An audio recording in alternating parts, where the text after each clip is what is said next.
Hello বন্ধুরা, good morning. Madhumita ব্লগের সকল বন্ধুদের জানাই অনেক অনেক ভালোবাসা আর শুভেচ্ছা। তো কেমন আছো তোমরা সবাই? আশা করি তোমরা সবাই খুব ভালো আছো আর আমিও খুব ভালো আছি। তোমরা তো দেখতেই পাচ্ছ আজকে সকাল থেকে আমি মাছ দিয়ে তোমাদেরকে সকালটা শুরু করালাম।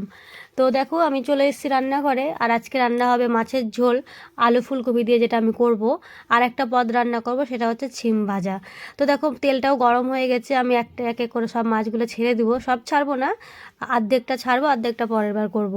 তো দেখো এবার মাছগুলো ছেড়ে দিই। এবার এই মাছটা নিজের মতো করে ভাজতে থাক, হতে থাক, আর আমি এখানে দাঁড়িয়ে থাকলে চলবে না। আমার আরও কাজ আছে সকাল সকাল। যেহেতু এখানে শীত পড়েই গেছে, উইন্টার সিজন চলেই এসেছে, তো সেই জন্য রোদ সেইভাবে উঠে না, বুঝলে তো, সকাল সকাল। তো আমার কালকে জামা কাপড়গুলো একটাও শুকোয়নি, অর্ধেক শুকানো হয়েছে, অর্ধেক ওইভাবেই রেখে দিয়েছি। তো এখন আমি একটু মেলে দিই, তাহলে 11টা 12টার মধ্যে ওগুলো শুকিয়ে গেলে আমি আজকের কাপড়গুলো খেঁচে মেলতে পারবো। তো দেখো এই যে আমি চলে এসেছি ব্যালকানিতে, একটা একটা করে সব মেলে দিব এখন কাপড়গুলো। তো বন্ধুরা, আজকে হচ্ছে 14ই নভেম্বর, চিলড্রেন্স ডে। তো আজকে আমার মাই তো খুব খুশি, খুব আনন্দ হয়ে স্কুল গেছে, কারণ আজকে কোনো ইউনিফর্ম পরতে হয়নি, বাড়ির ড্রেস পরে স্কুল যেতে বলেছে ম্যাম। তো মাই একটা খুব সুন্দর জামা পরে স্কুল গেছে, আসলে তোমাদের সঙ্গে পারলে আমি শেয়ার করব। আর আজকে ওদের স্কুলে পার্টি হবে, ফুড স্টল লাগবে বলেছিল মাই। তো এই নিয়ে মাই আজকে সকালে খুব আনন্দ করে স্কুল গেছে। তো দেখো তোমাদের সঙ্গে কথা বলতে বলতে আমি একটা একটা করে কাপড়গুলো সব মেলে দিচ্ছি। আর দেখো রোদটাও খুব ভালোভাবে উঠেনি, খুব মিটমিট করছে। তো শুকিয়ে যাবে আশা করি, সব জামা কাপড়গুলো আমার শুকিয়ে যাবে। তো আমার বরমশাই এখন স্নান করা হয়ে গেছে, বরমশাই এখন পুজোতে বসে পড়েছে, যেটা আর প্রতিদিনের কাজ। আর ওই 9টার মধ্যে অফিস থাকে বলে ওই তাড়াতাড়ি পুজোতে বসে যায়, ওই 7:30 8টার মধ্যে পুজোতে বসে যায়। আর এদিকে পুজো চলছে, আর আমার ছেলের মতো খেলছে। তো দেখো সব জামা কাপড়গুলো আমি মেলে দিয়েছি এখানে। আর রোদটাও দেখো খুব সুন্দর হয়ে, মনে হয় উঠবে আজকে ভালো হয়ে রোদটা, আমার জামা কাপড়গুলো শুকিয়েই যাবে। তো চলো আমি ভেতরে দেখি মাছটা কত দূর হলো। তো মাছটা হয়তো মানে পুড়েই গেল আমার। একবার আমি উল্টে এসেছি অবশ্য তোমাদের সঙ্গে কথা বলতে বলতে, তো দেখো না কিছু হয়নি। আর মাছগুলো খুব সুন্দর লাল লাল হয়ে ভেজে হয়ে গেছে। এবার আমি একে একে করে উঠিয়ে নিই মাছগুলো, নাহলে বেশি লাল হয়ে গেলে আর ভালো লাগে না। আমি মাছ জানো বেশি ভাজিও না, এপিট ওপিট একটু একটু করে দিয়ে আমি মাছটা উঠিয়েই নিই। বেশ নরম নরম থাকে, তবে ঝোলের মধ্যে ভালোই লাগে খেতে। আর বেশি কড়া করে ভেজে নিলে সেই ঝোলের কোনো টেস্ট লাগে না। তো আমি ওই জন্য মাছগুলোকে এখন উঠিয়ে নেবো। আর এই চামচ দিয়েই আমি, তোমরা হয়তো ভেবে অবাক লাগবে যে তোমরা চামচ কেন ব্যবহার করছো মাছ ভাজাতে। তো আমি চামচ দিয়েই মাছটা উঠাই, কারণ এই কড়াইটাতে না হাতা বা খুন্তিতে আমি কাজ করে কমফোর্টেবল না। তো কোনো ভাজা টাজার ক্ষেত্রে হয়তো বড়া কিংবা মাছ, তো সেইগুলো আমি চামচ দিয়ে উল্টাই। তো দেখো চামচ দিয়ে আমি একটা একটা করে সুন্দর করে মাছগুলো উঠিয়ে নিব। আজকে আমি মাছের ঝোলে কোনো তোমার সর্ষা বাটা কিংবা পোস্ত এগুলো ইউজ করব না। আজকে সিম্পল রান্না করব, আলু ফুলকপি দিয়ে জিরা আদার পেস্ট করে, জিরা আদা লঙ্কার পেস্ট দিয়ে একদম সুন্দর পাতলা একটা ঝোল রান্না করব, তরকারি যেটাকে বলে। তো দেখো আমি মাছগুলো সব উঠিয়ে নিই, তারপর আর একবার আমাকে মাছ ভাজতে হবে, কারণ একবারে ধরেনি আমার কড়াইয়ে। এই 4-5টাই আমি দিয়েছিলাম, নাহলে ভেঙেও যায় মাছগুলো। তো এখানে দেখো মাছ ভাজা সব সুন্দর হয়ে গেছে, একটাও মাছ আমার ভাঙেনি এখানে, সব সুন্দরভাবে আমার মাছ ভাজা হয়ে গেছে। আর আমি আর এখানে তেল দিব না, এই তেলেই আমি মাছটা রান্না করে নেব। তো মাছ ভাজা আর একটাই মাছ আছে, ওটা আমি উঠিয়ে নিই, তারপর আমি বাকি মাছটা ছেড়ে দেবো তেলে। তো আজকে জানো আমাদের ব্রেকফাস্টের কোনো কিছু বানাতে হবে না, কারণ কালকে আমি করেছিলাম কলাইয়ের রুটি। জানি না তোমরা কেউ কলাইয়ের রুটি খাও কি না, কি তোমরা জানো কি না। তো আমাদের ওদিকে তো খুব পছন্দ করি আমরা সব কলাইয়ের রুটি। শীত পড়ে গেলেই আমরা প্রত্যেক শীতে আমরা প্রায় রাত্রেবেলা আর কোনো কিছু রান্না হয় না, কলাইয়ের রুটি, বেগুন পোড়া আর ধইনা পাতার চাটনি, ব্যাস এটাই আমরা খাই। শীতের দিনটা খুব মিস করি এই রুটিটা খাওয়ার জন্য, আমরা প্রত্যেক বছর অপেক্ষা করে থাকি এই রুটিটা খাওয়ার জন্য। তো দেখো এদিকে আমি মাছ ভাজাগুলো ছেড়ে দিয়েছি, এটা মাছ আমার ভাজাও হয়ে গেছে একে একে। আর আমি পাশে দেখো আমি সব সবজিগুলো কেটে রেখে দিয়েছি এখানে। পেঁয়াজ কেটেছি একটু, আর টমেটো কেটে দিয়েছি। টমেটোর চোকাটা আমি সবসময় বরাবর কেটেই রান্না করি। আর এখানে আলু ফুলকপি কেটে দিয়েছি। আর যেটা আমি পেস্ট তোমাদেরকে বলেছিলাম, আদা জিরা আর লঙ্কার পেস্ট, বাস এইটুকুটা দিয়েই আমি আজকে রান্নাটা কমপ্লিট করব। তো দেখো বন্ধুরা, বাকি মাছটা আমার ভাজা হয়ে গেছে, সুন্দরভাবে লাল লাল হয়ে এসেছে। এবার আমি একটা একটা করে মাছগুলো উঠিয়ে নিব। তারপর আমি আর এর মধ্যে আর কড়াই কোনো তেল দিব না, কারণ তেল যেহেতু অনেক আছে আর তেল দেওয়া লাগবে না। আমি আজকে ভেবেইছিলাম যে একটু হালকা পাতলা করে রান্না করব, বেশি রিচ করব না। তো দেখো তেলের মধ্যে জিরা, গোটা জিরা, তেজপাতা আর শুকনো লঙ্কা দিয়ে দিয়েছি। যেহেতু আমার ঘরে আজকে 5 ফোড়নটা বারণ, তো তাই আমি জিরার ফোড়নই দিলাম। তো এগুলো দেখো আমি লাল লাল করে সুন্দর করে ভেজে নিব, যতক্ষণ না শুকনো লঙ্কা থেকে একটা ভালো গন্ধ না বেরিয়ে আসছে। তো দেখো ভাজা হয়ে গেছে। এবার আমি কাটা পেঁয়াজ ছিল, আমি যেটা পেঁয়াজ কেটে রেখেছিলাম, সেই পেঁয়াজটা আমি ভাজতে প্রথমেই দিয়ে দিলাম। আর অর্ধেক পেঁয়াজ আমি তোমাদেরকে বলতে ভুলে গেছিলাম, ওই আদা জিরা লঙ্কার মধ্যে একটু পেঁয়াজও আমি বাটা দিয়েছি।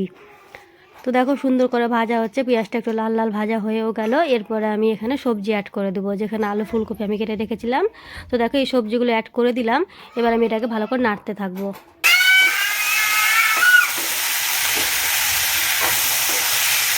কি হলো বাবু, কাঁদছো কেন? কি চাই তোমার? কি নিবা? কেন কাঁদছো বাবু?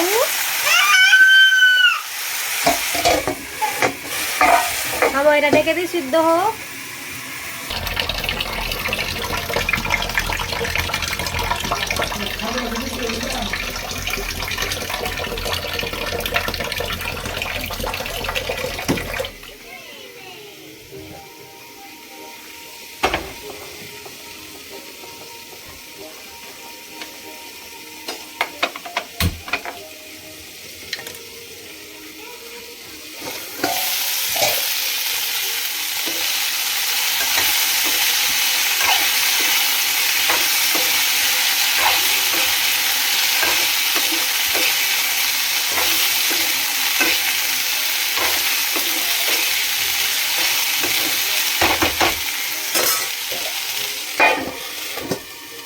তো বন্ধুরা দেখো আমি একদিকে ভাতটা চড়িয়ে দিলাম, কারণ ওই বাবার পূজা হয়েই গেছে প্রায় শেষের মধ্যে। আর এখন আমি যদি ভাতটা না চড়াই তো ভাতটা হতেও অনেক দেরি হয়ে যাবে, আর আমি ওকে লাঞ্চটাও দিতে পারবো না সময় মতো। তো দেখো এদিকে আমি মশলাটাও কষিয়ে নিচ্ছি, আর একটু কষবে। তো আমি একটু ভালো করে আবার নেড়ে চেড়ে যতক্ষণ না তেল ছুটছে আমি একটু আরেকবার ঢেকে দেবো। ঢাকলে কী হবে, যে সবজি গেল আমার সিদ্ধ হয়ে যাবে, আর সুন্দর করে মশলাটাও কষিয়ে নিতে পারবো। আর এদিকে দেখো আমি ওই সবজিটা রান্না করতে করতে আর একদিকে আমি কি করেছি, শিমগুলোকে কেটে নিয়েছি। কারণ এটা তরকারিটা হয়ে গেলেই আমি আর বেশি দেরি করব না, শিমটাও ভেজে নিব। কারণ আজকে দুটো পদ রান্না করতে হবে। আমার ইচ্ছা আছে শিম ভাজাটাও আমি আর লাঞ্চে দিতে পারবো, তাহলে তাড়াতাড়ি যদি রান্নাটা হয়ে যায়। তো দেখো ওই ফাটাফাট এটা কেটে নিলাম, কেটে ধোয়া হয়ে গেছে আমার। এবার আমি এটাকে একটু করে উঠিয়ে নিই একটা পাত্রের মধ্যে। এই দেখো একটা থাল নিয়ে চলে এসেছি, এটা জলটা ততক্ষণ ঝরুক, আমি ভালো করে এটা উঠিয়ে নিলাম। আর তারপরে আমি মাছের ঝোলটা এদিকে রেডি হয়ে গেলে আমি পরিমাণ মতো মাছের তরকারিতে একটু জল দিয়ে দিব, যতটা আমার দরকার।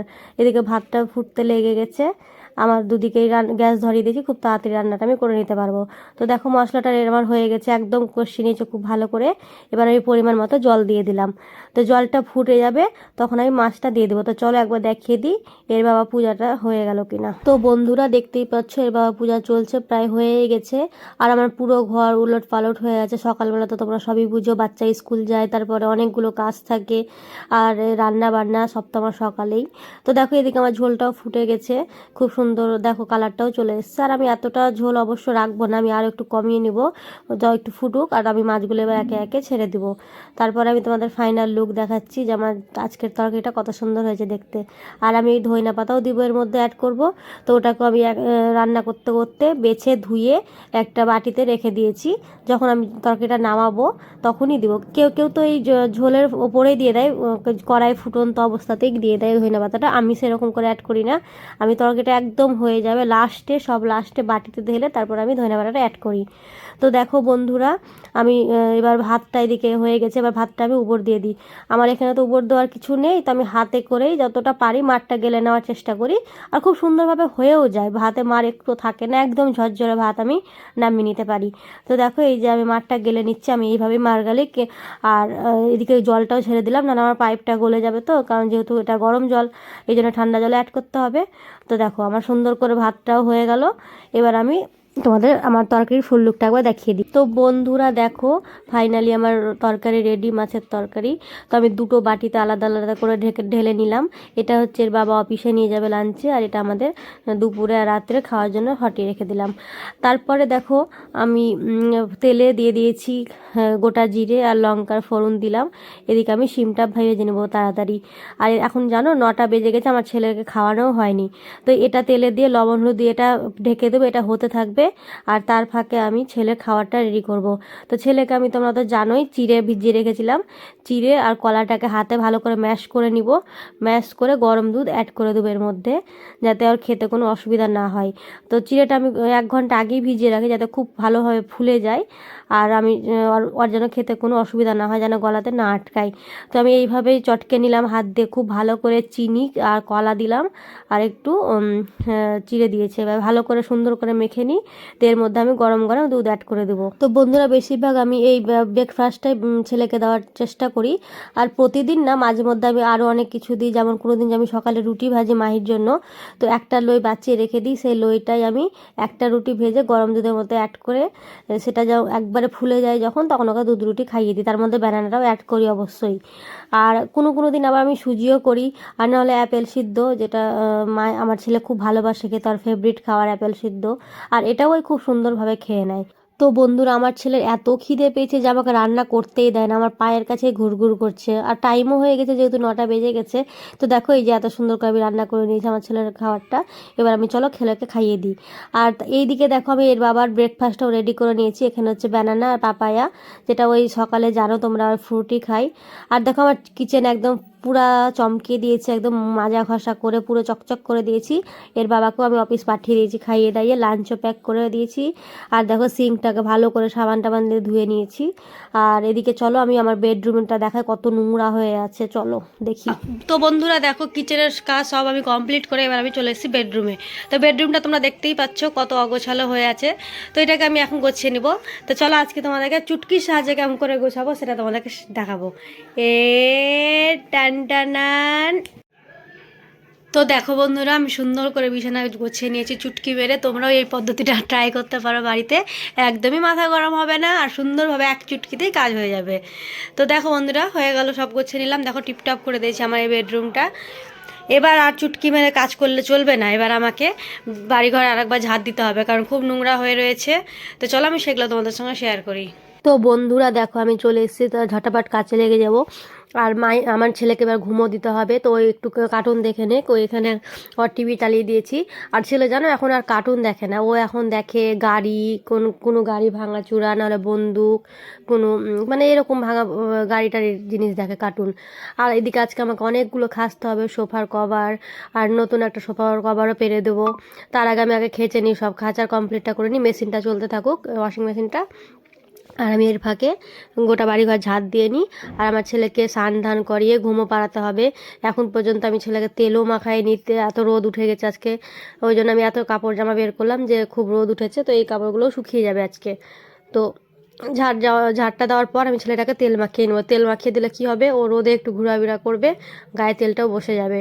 তো চলো ফাটাফাট আমি ঝাড়টা দিয়ে ছেলেটাকে আমি এবার তেল মাখিয়ে দিই। তো দেখো, বেডরুম আর ড্রয়িং রুমটা আমি সুন্দর করে পরিষ্কার করে নিয়েছি। এবার আমি চলে এসেছি এই বেডরুমটা পরিষ্কার করতে, ভালো করে ঝাড়ু লাগিয়ে দিই। তারপর আমি ব্যালকনিটা একবার ধুয়ে নেবো, কারণ ব্যালকনিতে আমার পায়রার উৎপাত খুবই, প্রতিদিন আমাকে পটি সাফ করতে হয়। পায়রার এত পটি করে, মনে হচ্ছে আমার এই ব্যালকনিটাই ওদের জায়গা, ওদের এটাই বাড়ি, এটাই ওদের ঘর, সব কিছু এটাই। প্রতিদিনের আমার কাজ এই ব্যালকনিটা 3-4 বার করে ধোয়া। তো সকালে একবার ধুয়েছি, আবার পটি করে দিয়েছে। আর দেখো, পিছন আমার ছেলে চলে এসেছে আমার কাজে হেল্প করার জন্য। তো চলো আমি ছেলেটাকে এবার স্নান করাই, ঘুম পাড়াই, তারপর নিজেও স্নান করি। আর তারপর আজকে আমার কাছে সুন্দর একটা স্পেশাল ব্রেকফাস্ট আছে, তোমাদের দেখাবো। তো চলো আমি আবার স্নান করে তোমাদের সঙ্গে দেখা করছি। তো বন্ধুরা দেখো, আমার স্নান ধান হয়ে গেছে সব, ছেলেও ঘুমিয়ে পড়েছে, আর আমি একটা সুন্দর জামা পরে চলে এসেছি। আর এই যে দেখো, আমার হচ্ছে সেই স্পেশাল ব্রেকফাস্ট, কলাইয়ের রুটি, বেগুন পোড়া, ধনেপাতা চাটনি, আর চা নিয়েও চলে এসেছি গরম গরম। কাদের কাদের এরকম ব্রেকফাস্ট ভালো লাগে আমাকে অবশ্যই জানাবে কিন্তু। তো বন্ধুরা, ভিডিওটা আজকে এই পর্যন্তই। চলো টাটা, বাই বাই।